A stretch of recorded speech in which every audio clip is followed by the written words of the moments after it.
aggressors when it comes to the topic of abortion. And I was wondering if you had any reflections on, or I was going to ask you whether you thought the Christian Ten Commandments had something special about them which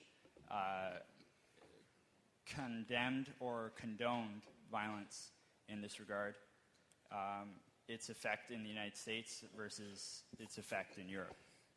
There's nothing said in the two testaments of any significance known to me about the question of abortion, really at all.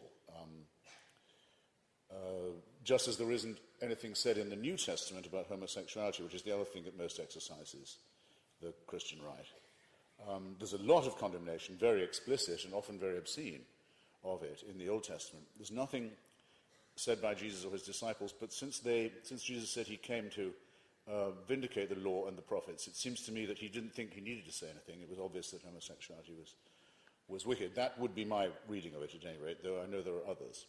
I personally think the squeamishness about abortion is a secular one. It's to be found in the Hippocratic Oath, for example, which explicitly says that a doctor mustn't do it.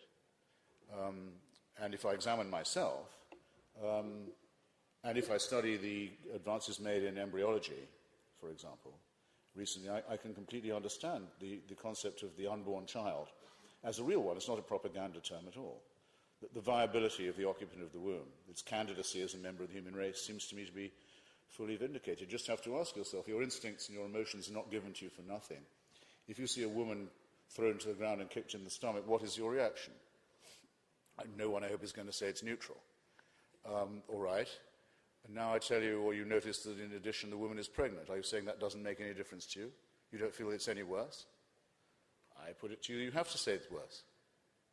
And that your instincts and your emotions are a sound guide to you in this case.